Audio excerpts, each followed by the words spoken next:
Welcome to the OxKala podcast by University of Oxford South Asian Arts Society. This is your host, Shishir Rao, and these are deep dives.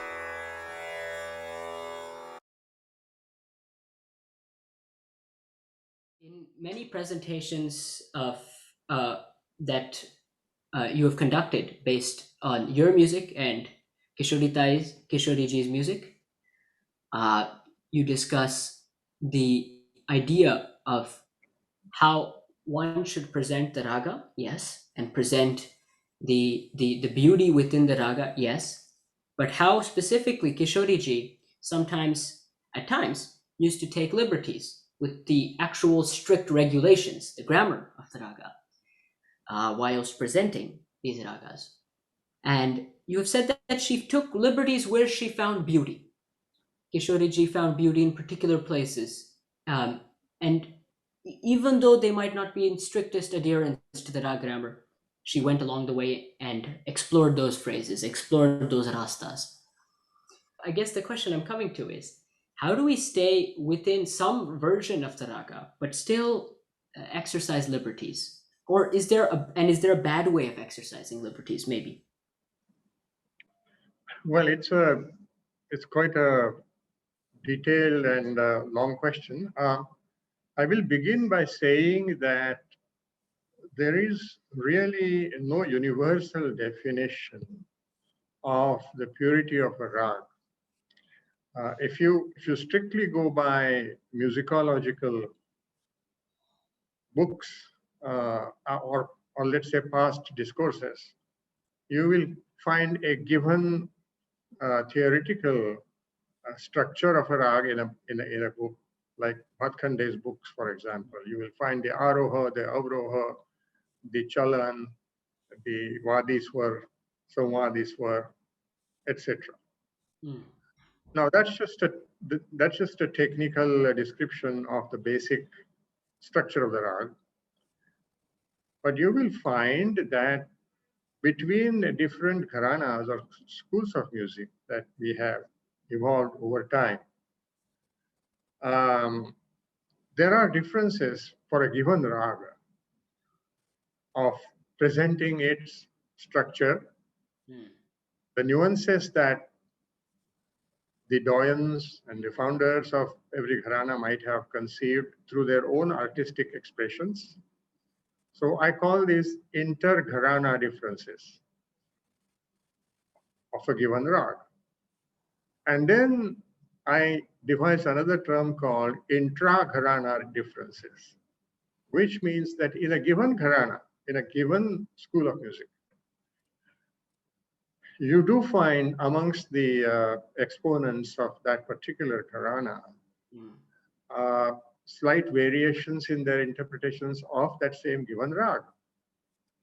So there is a rather variety, a large variety of ways in which you will find, shall I say, subtle differences in presenting a given rag, since we are talking of purity of the rag.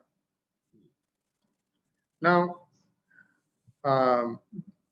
first of all, let me say that an artistic expression of the personality of that artist or the approach of that artist to creation of art, these are very fundamental to the creation of art.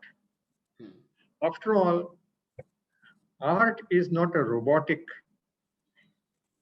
presentation of a standard set of rules or techniques of what we call an art. Yes. If it becomes a robotic presentation, then it'll become a carbon copy between artists, pretty much, and it will lose its charm. By the very definition of art, and this is for any art form, performing art particularly, such as music, dance, and what have you. Now, not so much for non-performing arts like painting, sculpture, etc. But in performing arts, as far as we can see, in Indian music particularly, the whole soul of Indian music is improvisation. Huh. See, there are no written scores to blindly sing or play and follow, as there is in Western music, particularly Western classical music. You leave aside examples like jazz music or rock and pop, where there is just a tremendous artistic freedom that is exercised. But in classical music, uh, the composers that have composed a certain symphony or a certain piece of melody, that is strictly followed note by note, phrase by phrase, and that is the way Western system of music works. Not so in our system. So basically, a presentation of a rag and the definition of its purity, while it starts from let's say purities as described in a treatise, and I simply call them a very very basic grammar of music. But starting from that, then there is considerable artistic expression which reflects the personality of the artist, the attitude towards the goal of an artist in creating that art form. And since you took the example of Kishori Tai, my guru, she oftentimes got criticized of being too rebellious, or let's say too much of a maverick in giving form to her own creation of art. And as in any art form, there are critics and there are purists and there are non-purists, while appreciating art is concerned. So to a purist who goes purely by the musicological definition of a rag, such freedom exercised in the pursuit of uh, beauty as an art form is sometimes difficult to, or a little too unpalatable. Um, but on the other hand, there is perhaps a larger audience uh, who is looking for the creation of beauty in art, and as that's that beauty appeals to the audience or the listener, it's enchanting. Sure, in the process, you may have broken a written rule or a fundamental rule of the grammar of the rag. But so long as such breaking of the grammar is not rampant, is not indiscriminately practiced during the entire presentation of the khayal, if those nuances which are somewhat out of line with the structured grammar of the rag are kept at a minimum, simply to give a little bit of a, shall I say, a mini shock to the listener, say, oh, this is out of the box, but it's very nice. I felt very happy listening to it. It's not quite out inside the boxes. So it is the out of the box creation, out of the box thinking. But then there is a judicious demarcation between how far you go with that artistic freedom. And if you begin to go too far into such violations of the basic grammar, then certainly you are beginning to destroy the basic feel of the rag, which should not happen. Okay, that's I like how you've now delineated a way that one can take liberties with the rag grammar, but not destroy the rag. As in you said, it has to be a judicious way that one leaves the rag. It cannot be rampant. The technique when one goes out of the rag is used as a as a one off or a two off, as opposed to filling the entire performance of the rag with just these pats out of the raga grammar. Is there a moment where, in the moment, you or Kishori Tai or any other musician who takes liberties with the rag finds it palatable, but then after the fact, one removes themselves from the situation, perhaps after the performance, and then they think in retrospect, I should not have done that. I don't know where I took that raga. I don't know the path. I don't know where I took it. It did not go. At the moment, it sounded nice, but right now, thinking back, it doesn't. I don't feel like I like what I did. Does that mean that one should not have taken that, or does that just mean that music, the improvisational structure of music, which is our music, is at once judged in the moment and after the fact? Well, I think the point you are raising is a well taken point. And in fact, there are two aspects of this. One is a thought out deviation from the basic grammar of the rag.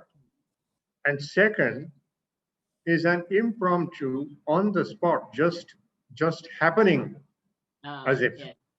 uh, deviation from the basic grammar. And both kinds have happened in, I'm giving you the example again of Kishori Tai's performances. Both types of deviation have happened and always happen. And the first deviation, as I said, is well thought of and well reasoned out deviation. Ah. Uh, is is something which she had conceived of and she had experimented with in practice times, um, and found to be exciting, to be uh, giving a very nice, quick, different phrase flavor to the track. And she said, and not only that, but in sometimes in concert performances, when she sang that rag and did that deviation, in one or two of these occasions, I even remember, and it's on the tapes that have been recorded. Yeah. So she would suddenly stop and verbally explain why that deviation she has made, and gave a justification for the deviation. And an example of this is the application of the rag of the sur pa, the pancham, in the aroha, in the ascent of Bhageshri. Oh, please, could you please give a demonstration of this? I'm very curious. It's very hard for me to give you an exact demonstration, but I'll try just a glimpse of it.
Now there is the you go to pa, Ah. which is which is in grammar not allowed. Yeah. But she had oftentimes deviated, and of course she would do that in a much more polished manner than I have just demonstrated. And but anyway, but it's just a small one example of many, and there are many other examples. So that's it's a determined deviation. Now there have been occasions where see a maverick mind, or let's say a very brilliant, what we call pratibhavant mind of an artist. Sometimes the brilliance is so overflowing during the performance, as if, and the artist goes into a trance of some kind in exploring. In that, sometimes the he or she drifts into a let's say quote unquote unacceptable grammatical phrases for that. And then after the performance is over, and by the way, while that performance is going on, the involvement of the mood and the artist's own whole and soul in that rag is so intense that neither the artist nor the audience has even noticed that something ungrammatical has happened. But it's just been very beautiful. So that's the second kind, and that happens in many, let's say, accomplished artists, and that used to happen in her case. And she and I had a long-standing little private rule, and because I oftentimes in the early career of hers, I used to accompany her on the tanpura, sitting behind her in a concert. So she would tell me that if I noticed anything which was kind of drifting away from the grammar, keep that in mind, and when we come home, tell me about it. And so she gave me that liberty, and she insisted that I helped her in that manner. And I used to then have a discussion with her, and then these were on tape. So I said, we'll play the tape and you see it for yourself. This is a place where you've done something which normally you wouldn't do. And then she would have the very large mind to say, absolutely, you're right. I don't know how I drifted like that. I must not do it next time. So it's just an example of how an unintentional or unplanned deviation can happen in a rag exploration and in the pursuit of beautiful phrases that crowd your mind one after the other, and you slip up. Please do subscribe to our YouTube channel below and find full-length content on Spotify.